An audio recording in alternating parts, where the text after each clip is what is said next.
और जवानों के परिवार के लोग भी शामिल थे। साथ ही हमारे वर्तमान सेना के सर्विंग ऑफिशियल और जवान भी शामिल थे।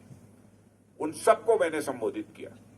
संबोधन में मैंने इसका भी जिक्र किया कि कैसे लंबे समय तक धरती का स्वर्ग कहे जाने वाले जम्मू कश्मीर को अंधेरे में रखा गया।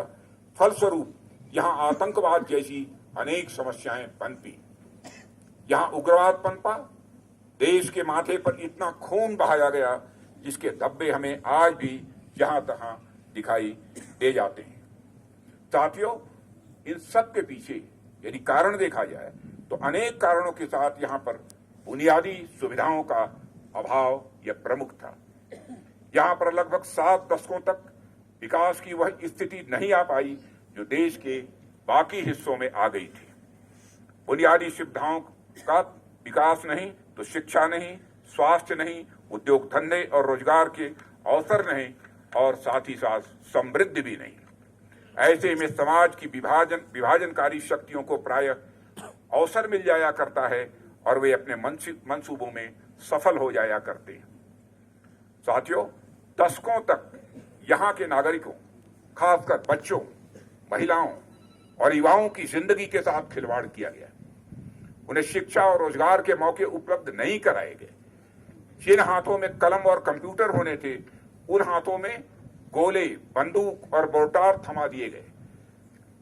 स्टडीज बतलाती हैं, एक अध्ययन बताता है कि इंटरनल डिस्टर्बेंसेस के चलते पास्ट में जम्मू कश्मीर ने फॉरेन और डोमेस्टिक टूरिस्ट के अराइवल में अच्छी खासी गिरावट भी देखी है।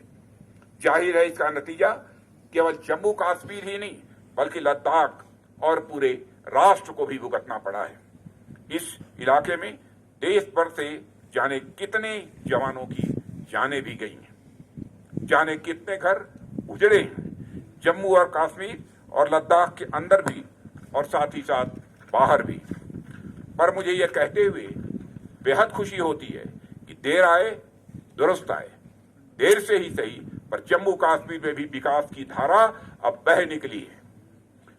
सरकार के अथक प्रयासों से इस इलाके में उम्मीदों की एक नई सुबह हुई है।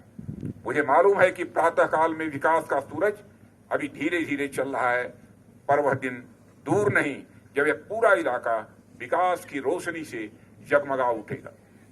कनेक्टिविटी की सुविधा से इस इलाके समेत देश के बाकी दूरस्थ इलाके भी शेष भारत से और मजबूती के साथ जुड़ेंगे और राष्ट्र को प्रगति के पथ पर अग्रसर करने में अपनी महत्वपूर्ण भूमिका वे निभाएंगे। इन सब में बीआरओ का भी बड़ा अहम योगदान होगा, ऐसा मेरा विश्वास है। साथियों, देश हर दिन बीआरओ की नई उपलब्धियों के बारे में सुन रहा है। यह बीआरओ के कर्मियों के डेडिकेशन यानी समर्पण, कमिटमेंट और lieutenant general Rajiv Chaudhary DG Bihar के दूरदर्शी व कुशल नेतृत्व के द्वारा ही यह संभव हो सका है। लेफ्टिनेंट जनरल चौधरी देखन में छोटे लगे घाव करें गंभीर वाली कहावत वो चरितार्थ करते हैं।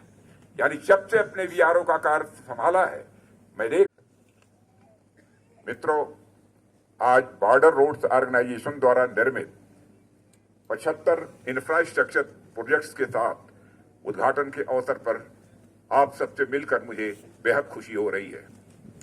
इस प्रोजेक्ट में देश के दूर दराज इलाकों में स्थित ब्रिजेज, रोड्स, हेलीपैड और कार्बन न्यूट्रल हैबिटेट आदि शामिल हैं। एक साथ इतनी बड़ी संख्या में इंफ्रास्ट्रक्चर प्रोजेक्ट्स का उद्घाटन अपने आप में एक बड़ा रिकॉर्ड है। ये सभी निर्माण कार्य नए भारत को प्रगति की राह पर तेजी से आगे ले जाने में बड़े महत्वपूर्ण साबित होंगे, ऐसा मेरा पक्का विश्वास है।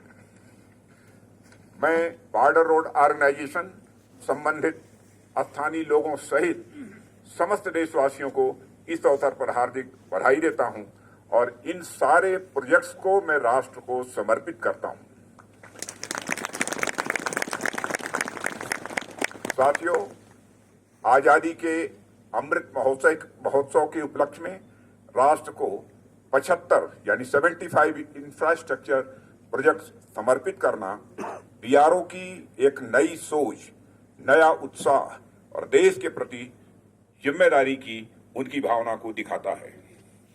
बीआरओ ही नहीं, बल्कि मैं देख रहा हूं कि पिछले कुछ सालों में समूचे देश की सोच में एक बड़ा परिवर्तन आया है, और इसका बड़ा श्रेय यदि मैं किसी को देना चाहता हूं, इस समय जो हमें प्रधानमंत्री के रूप में आदरणीय नरेंद्र मोदी जी का नेतृत्व प्राप्त हुआ है, उनको इसका विशेष श्रेय देना चाहता हूं कि उन्हीं के मार्गदर्शन में देश की इतनी तेजी से प्रगति हो रही है। हमारा पूरा देश नवनिर्माण के कार्य में, नवाचार के कार्य में, नई शुरुआत के कार्य में लगा हुआ है। पहले क्या होता था कि कोई उत्सव मनाने के लिए कुछ कार्यक्रम आयोजित करा लिए जाते थे, कुछ एक दो व्याख्यान भी हो जाते थे और उत्सव की इतिश्री समझ ली जाती थी। साथियों, पर आजादी के अमृत महोत्सव के उपलक्ष्य में राष्ट्र में उत्सव मनाने की एक नई संस्कृति दिखाई दे रही है। मैं पिछले कुछ समय से ऐसे कई इवेंट्स का साक्षी रहा हूं जहां अमृत महोत्सव मनाने के लिए नई नई चीजें शुरू की गई हैं, नए नए निर्माण कार्य भी कराए गए हैं। रक्षा मंत्रालय के अंतर्गत यदि हम देखें तो कुछ समय पहले naval innovation and indigenisation organisation और डिफेंस इनोवेशन ऑर्गेनाइजेशन द्वारा 75 नए प्रोडक्ट्स और state of the art technologies के लिए चैलेंजेज ओपन किए गए। हाल ही में डिफेंस एक्सपो 2022 में मिशन डेफ स्पेस के तहत 75 चैलेंजेज स्पेस से संबंधित टेक्नोलॉजीज के लिए ओपन किए गए।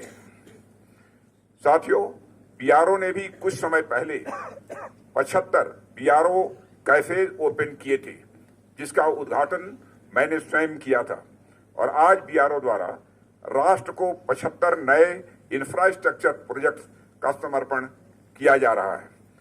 इसी तरह बाकी क्षेत्रों में भी विभिन्न मंत्रालयों और विभागों द्वारा आजादी का अमृत महोत्सव मनाने के लिए कई प्रकार की शुरुआत की गई है, जो नए भारत की नई और रचनात्मक सोच को यह दर्शाता है।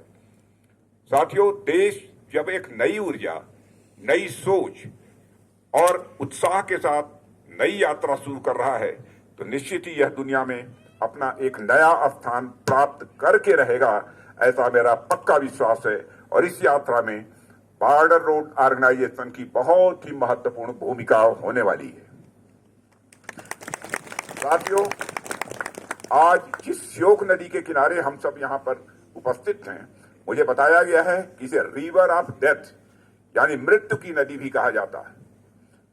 पर इस नदी पर अत्यंत कठिन परिस्थितियों में पुल का निर्माण कर आप सभी ने इस इलाके में एक नया जीवन भर दिया है।